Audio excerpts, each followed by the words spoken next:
Good morning, and welcome to the First Unitarian Church. I'm going to start off by saying if you are visiting us for the first time this morning, you may be a bit surprised by the sermon title.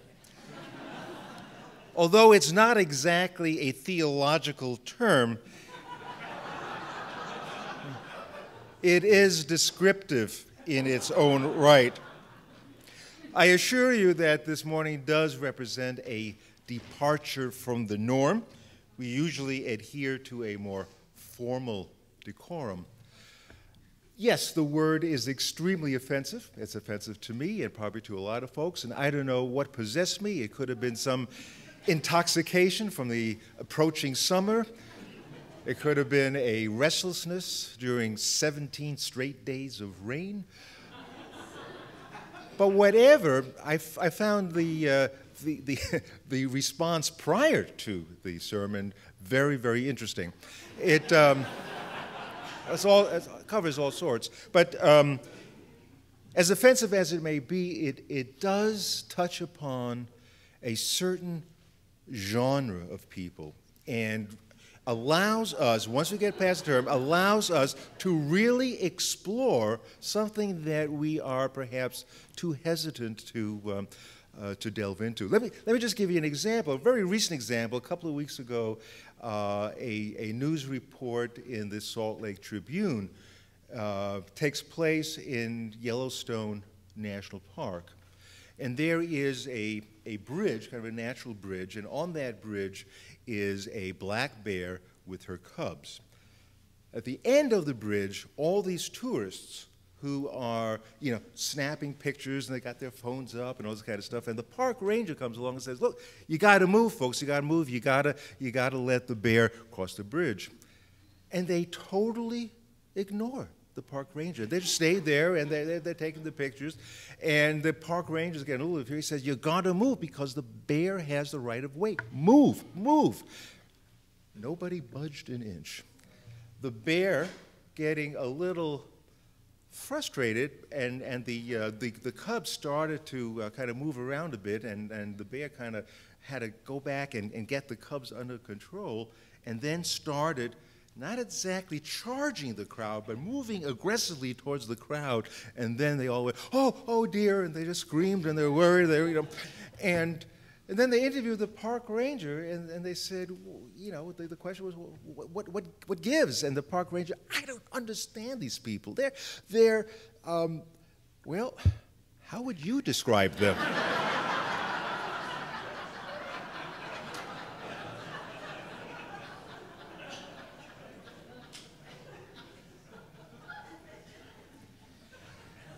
Symbol of light and of knowledge.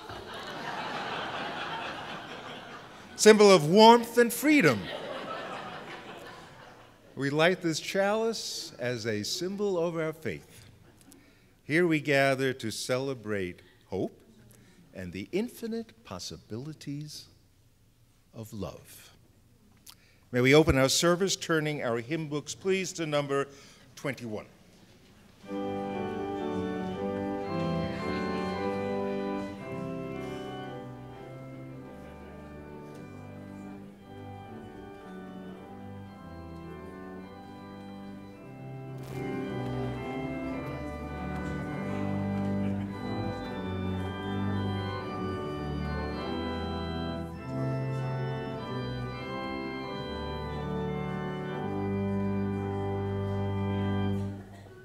Oh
Yesterday, I had the privilege of delivering the invocation for the graduation of students at Westminster College.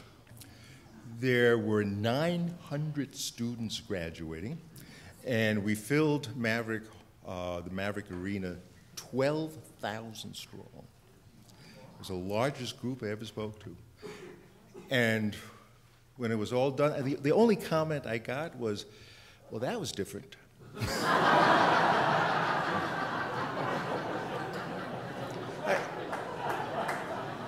I wonder, any of the 12,000 people there yesterday here today by any chance? I didn't think so. So in our own way, let us take a moment to unite our minds and our hearts in a spirit of prayer and reflection and meditation. A spirit of life and love. We relish our time together in this religious community, made sacred by a deep and profound concern for one another. We offer praise for our shared fellowship. Together, we unite in a common struggle to make the world more just, more caring, and indeed more humane. In our hearts, we confess our limits, and in deeds, we renew our compassion. Here, may we find new strength to thrive in a world which is not always just, far from being just because of greed and want and a selfish disregard for others. But here, may reverence for life abound, and here, may the human spirit soar. Amen.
You see what you inspire? Yeah.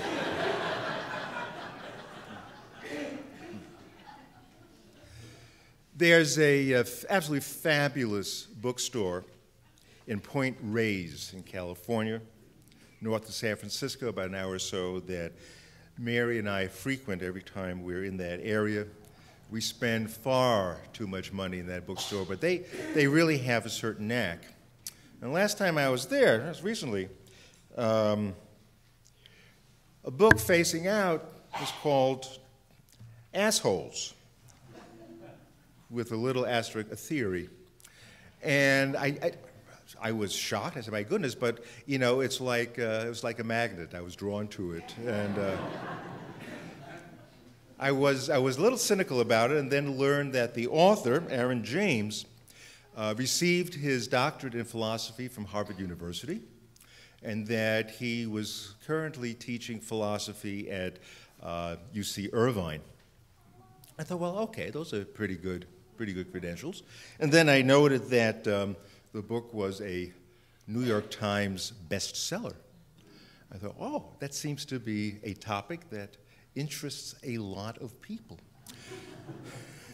And so as I read it, I thought, well, you know, the word aside, it truly opens up a very interesting exploration into a field where we seldom dare to tread. And so I didn't know what to take from that book as a reading, but I thought we might as well just kind of start at the beginning. It's not long.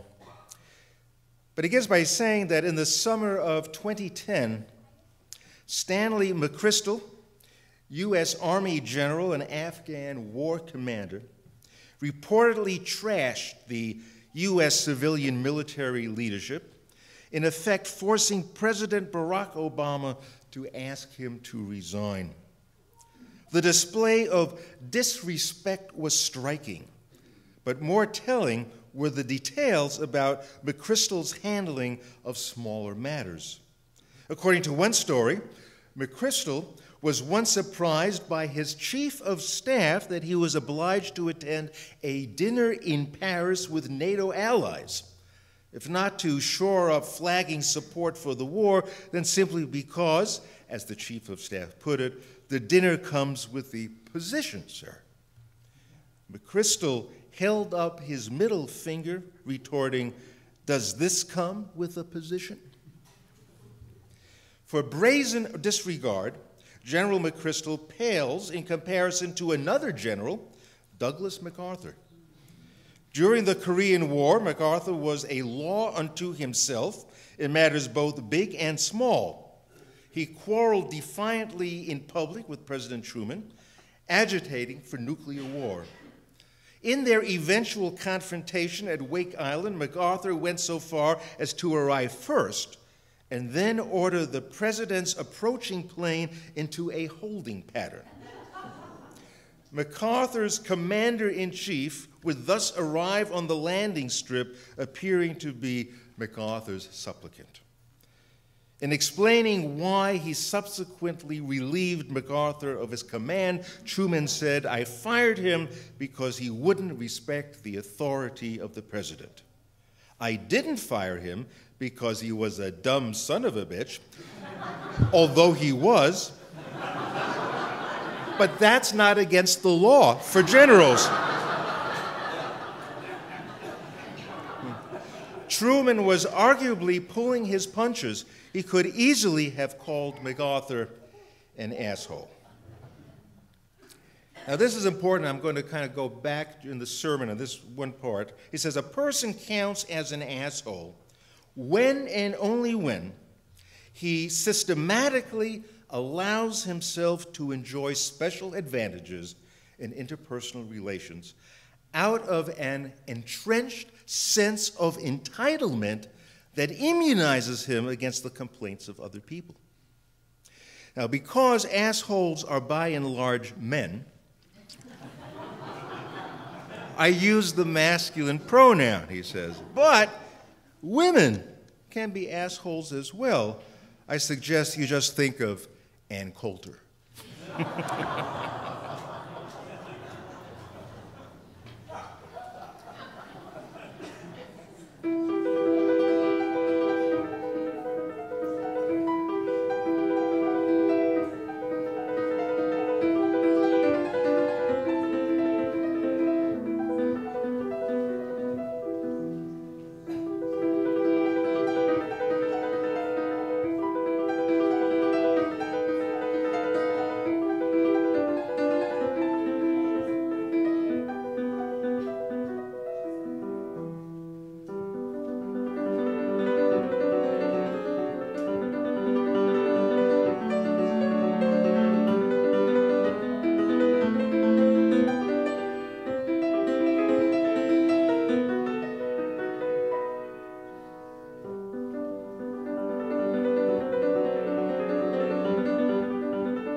I asked David if he had appropriate music for the service this morning, and he said, of course. And, you know, David, you always do. You always, thank you so much.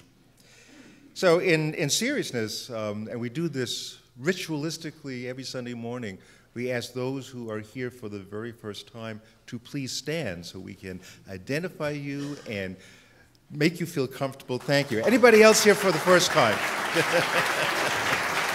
Thank you.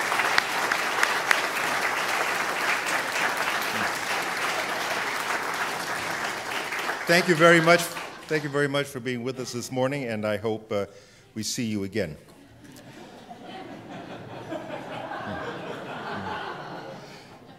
Just a couple of announcements that are, I guess, fairly typical at this time of year. On Thursday, this coming Thursday at 7 o'clock, 7 p.m., at the First Baptist Church, there will be an interfaith pride service.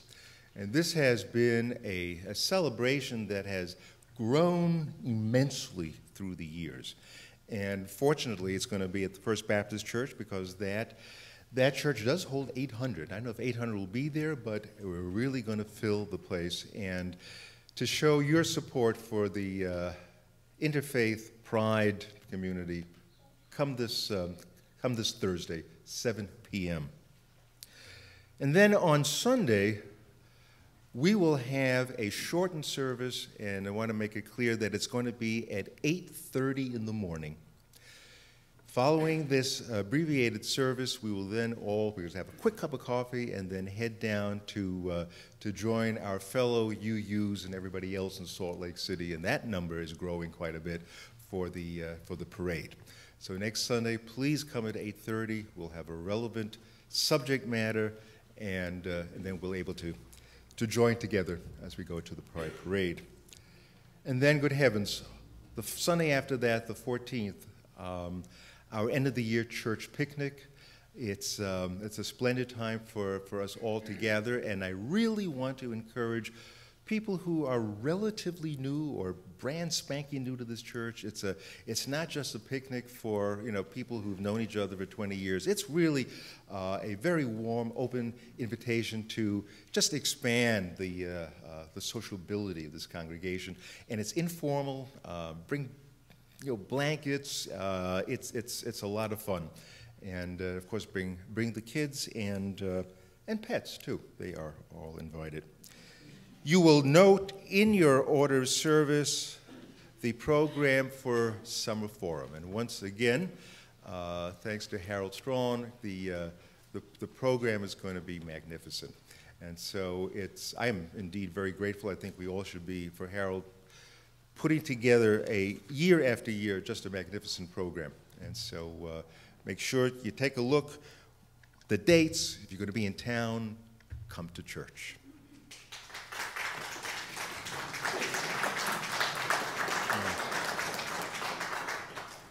Harold, I think that was for you. For Harold Strong. Let's really show our appreciation.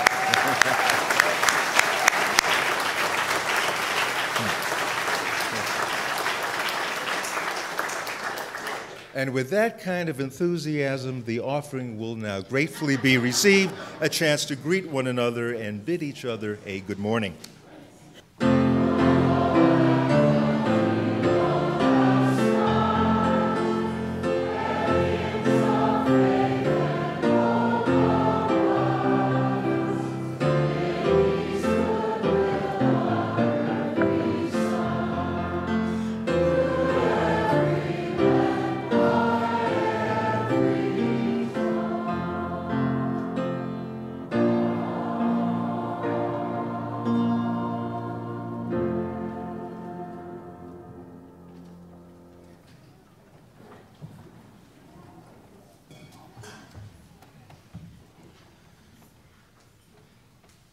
As many of you probably already know, I've had the privilege for many, many years of facilitating a small group next to at Friendship Manor every month.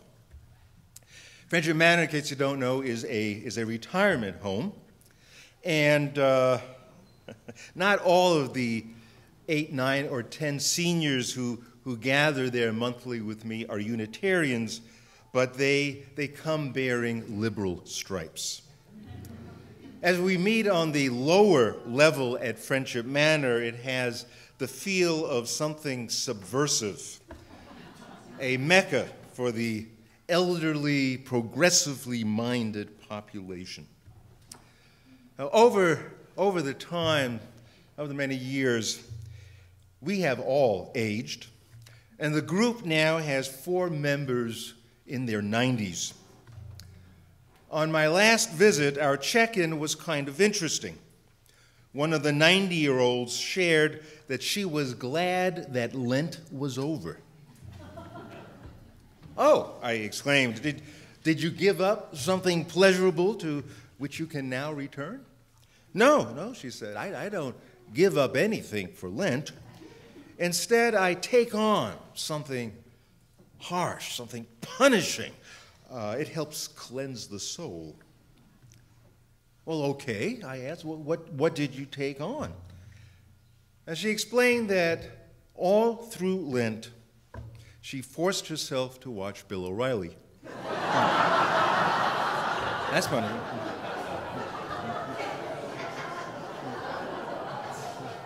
Now, rather than just let that go, I said, "Well, what was the takeaway? I mean, what did you learn about Bill O'Reilly all through Lent?" "I learned," she said, "he's an asshole."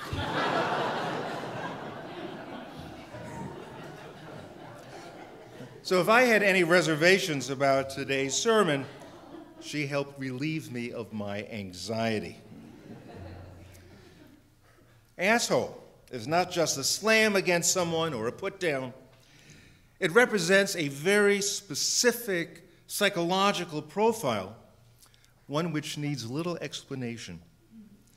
We all know the meaning of the term and have experienced that personality type far too often in our lives.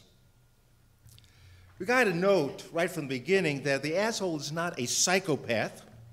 No one would ever call Hitler an asshole, or the guy who shot and killed a bunch of moviegoers in Aurora, Colorado. Nobody would call him by that name. Not even Osama bin Laden would qualify. But a funny thing begins to happen when you mention a name like Donald Trump. You can go, "Oh, I know, you know." And for some, the trigger may be Mel Gibson. They go, "Oh, I don't know." Yeah. So let's move a little closer in identifying what we're after.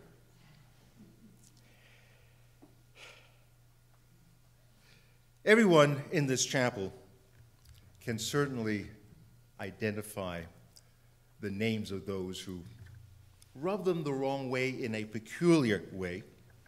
But what does it really mean to classify someone as such? We're stuck dealing with them all the time because they're found everywhere. Not just high-profile people, but at our work, in our chosen club or sport, school, religious group, national parks, even a circle of friends, and for the truly unfortunate, in the home or immediate family. Try as we might to avoid them, we often simply have to manage encounters that come for most of us with great difficulty and stress. I think we would all acknowledge that the asshole is not just another annoying person, but a deeply bothersome person who is capable of triggering feelings of powerlessness, fear, rage. For the 90-year-old woman in my small group, Bill O'Reilly ignited rage. It was not just a disagreement over political views, but a smugness and narcissism and arrogance that accompanies his distorted worldview, which unjustly champions the wealthy. There are many guises. It could be an unsympathetic boss who denies your need to take care of an important issue at home. What happens? He renders you powerless. It could be an uncle whom you fear to meet at family gatherings because he always makes you look stupid, dialing up your vulnerabilities at will and making you an object of ridicule. Why do some people disturb us so? You know, it's not just about making judgments on someone's character, but it's really a question that leads us into morality. Like the driver who tailgates you 6 inches behind your rear bumper, the car flying in and out of different lanes, the person who doesn't even signal before cutting you off. You know who I mean, and I bet you use that precise word to describe them, even if kids are sitting in the back seat. But they make us so furious. Do these people actually believe the road is exclusively theirs? Do they not breach some moral precept that we must all share the road equally and that we should pose no danger to others as we drive? There's an inherent moral understanding to live cooperatively with others. Assholes violate these precepts as though they do not pertain to them. We are annoyed by their sense of exceptionalism. Entitlement offers another way of framing the infuriating dimension of that kind of person. So I want to revisit a portion from the reading this morning. Aaron James, the philosopher from UC Irvine, understands assholes mainly in the context of interpersonal relations. And he's right. And he supplies us with an important 3-part summary. The asshole 1 allows himself to enjoy special advantages and does so systematically. Now, I understand that to mean that one is seldom an asshole inadvertently. We're not talking about a mere lapse in conduct or just a phase one is going through. Instead, the asshole exhibits more of a calculated behavior designed to make him exempt from any rules. Secondly, the asshole does this out of an entrenched sense of entitlement. In other words, it's his prerogative. He need not play by the guidelines that designate expected parameters of behavior. I mean, like the tourists at Yellowstone Park. No, don't have to play by those rules. And thirdly, the asshole is immunized by his sense of entitlement against the complaint of other people. And you know, for me, this is the hardest part for me to understand. But ultimately, you come down to the bottom line, which is you can't win an argument with an asshole. Have you found that to be true? Regardless of the moral sway of your position or the issues of fairness and understanding that you bring to his attention, the asshole will not hear you. He remains oblivious to normal expectations. Now, I know some people have objected to the title of this sermon. Word does get around. And I have great sympathy for Jenny, our assistant administrator, who frankly had a hard time announcing the sermon title she leaves each week on the church phone. She had to record it about 20 times before it could. But there's no other word for this. I'm not talking about jerks or boors or cads or bullies. I'm talking about the guy who makes us crazy. Part of the frustration lies in the fact that the asshole, Unlike a mass murderer who fails to engage in moral precepts and who sees people as objects to be manipulated, the asshole actually understands the moral framework by which we must operate in a civilized society. Only he feels he has the right to enjoy special advantages. Entitled, firmly believing he has special standing that no one can deny him. The asshole stands apart, not from normal people. Good heavens, what does that mean? Not from nice people, which is also hard to define, but he stands apart from people who see themselves in a society in which we need to cooperate with each other and who hold a profound sense that people are all morally equal. And when we are considered equal, there is no place for entitlement. And special treatment is confined to special circumstances. Let me explain. People waiting in line. We all know, we just got to go through that routine. We wait online. The cooperative person will cut to the front of the line only upon explaining a certain emergency that has arisen. People usually understand and extend to the line cutter a free pass. And they will do likewise when an emergency comes up in their lives. Two people engaged in conversation share the usual give and take of speaking and listening. It's okay to interrupt at times in order to make an important point that you feel is just so salient. We give each other a little latitude here. We give each other the privilege. You know, you got it? Okay, fine, I'll listen to your point. Sometimes we tease our friends by pointing out a flaw. Yeah, it comes at a price, but the discomfort is low. The friend laughs at his own expense. In each case, there are normal expectations and special circumstances. The asshole, however, sees no need to wait for special circumstances. He feels entitled to allow himself to cut in front of the line, freely interrupt, and persistently highlight people's flaws.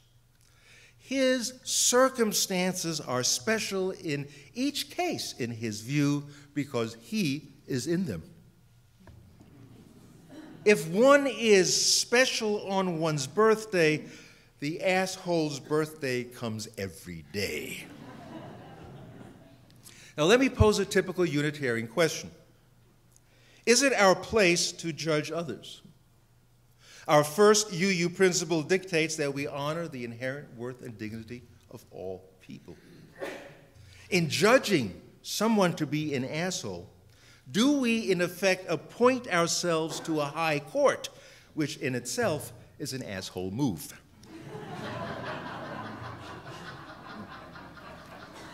What is primarily meant in classifying someone as an asshole reflects, more than anything, a person whose moral personality infused with entitlement exceeds what is morally acceptable in common interpersonal interactions. The behavior towards others is indifferent to the golden rule, where narcissism refuses to even entertain how one should act towards another.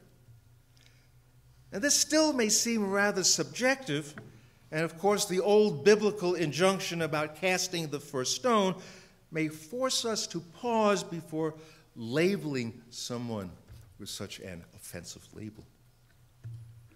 But Aaron James gives us a test which may help us circumvent the conundrum of casting stones. He suggests that we first ask ourselves, am I an asshole? If you're willing to call yourself an asshole, he says, this indicates that you are not one, in fact. But this may be flawed, because assholes often shamelessly own the name. So perhaps a better test would be shame, whether one is at all worried by the thought that one counts as such.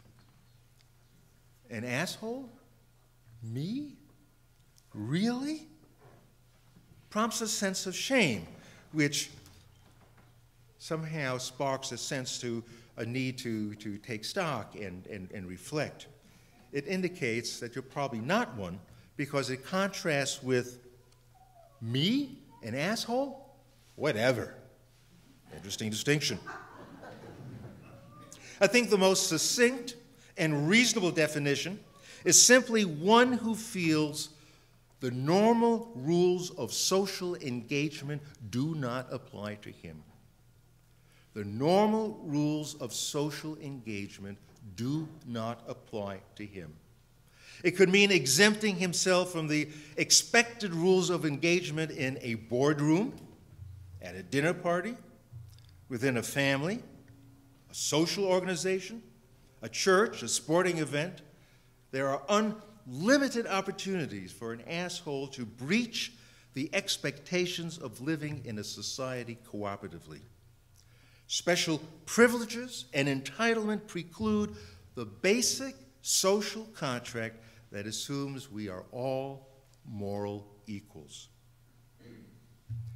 So if you accept the premise that we are all equals, indeed a very Unitarian assumption in its social justice work, then it also becomes painfully obvious that our society as a whole has adopted an increasingly entitled-oriented style. The ever-widening income gap, from which there seems no return to anything egalitarian, does not necessarily reflect a flaw in capitalism per se, but suggests that capitalism has been hijacked by a proliferation of entitled assholes. That's one way to think about our current situation. But all that aside, what we really want to work on this morning is asshole management.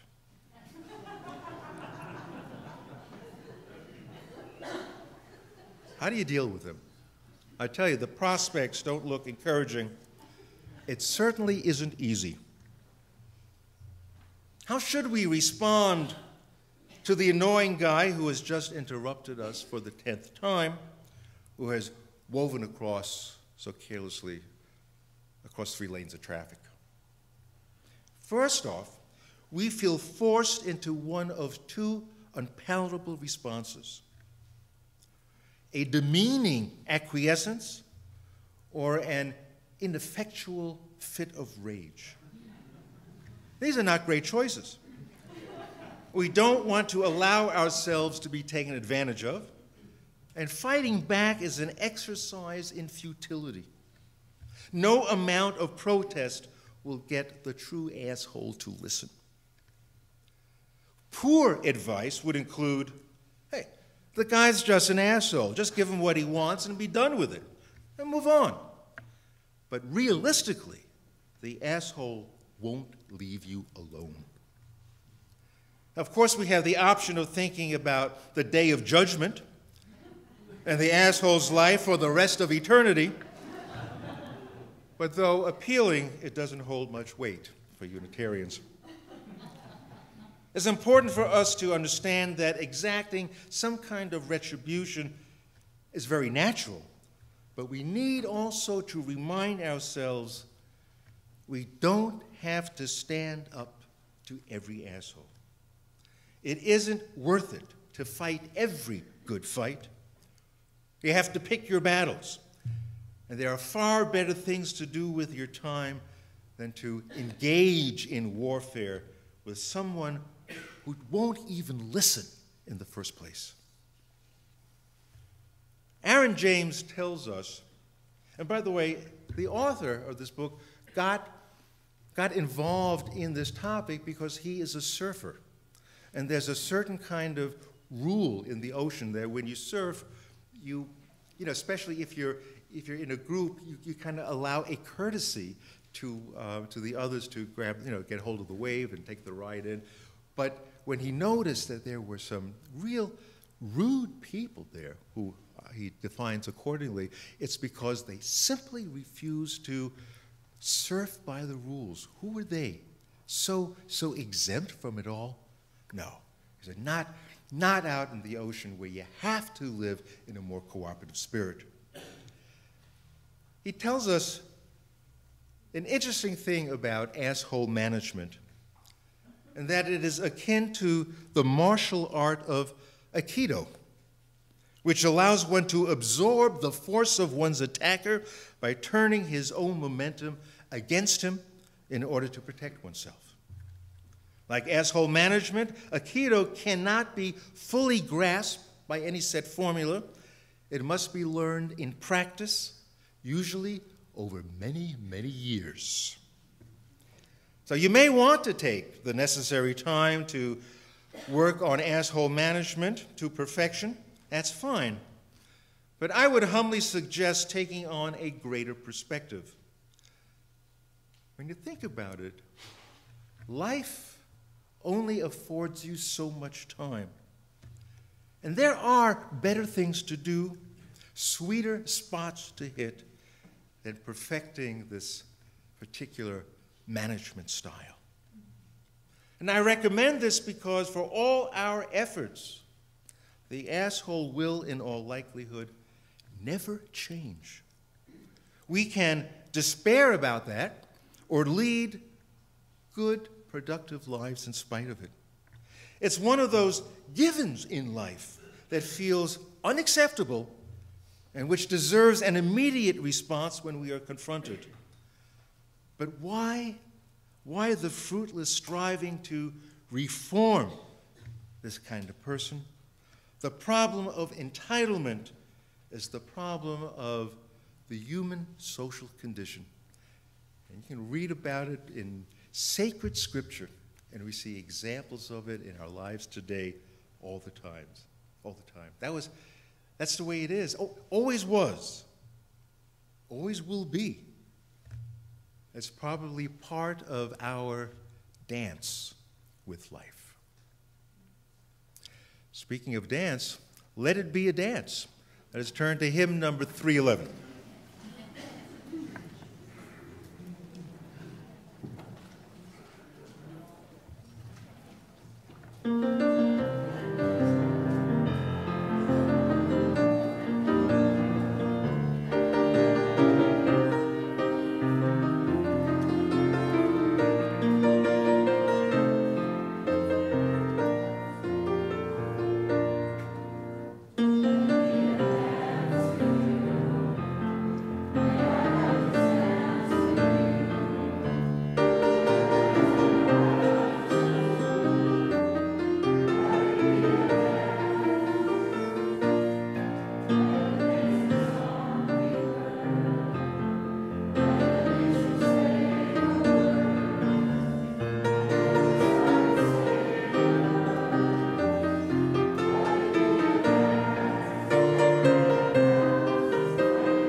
As we extinguish the chalice, sincere apologies to those who may have felt uncomfortable with the language. I have searched for alternative words, I've looked for euphemisms, and nothing came close. Unpleasant as it may be, I think we're all on the same page. We've all experienced similar kinds of transgressions, have had similar bouts of fitful rage. We've all wondered, maybe to ourselves, maybe out loud, how to combat people so entitled that they treat the rest of society with indifference. But it is life. We have to deal. And the best thing that we can do is recognize each moment of our lives as sacred and precious. And that is what deserves our fullest attention.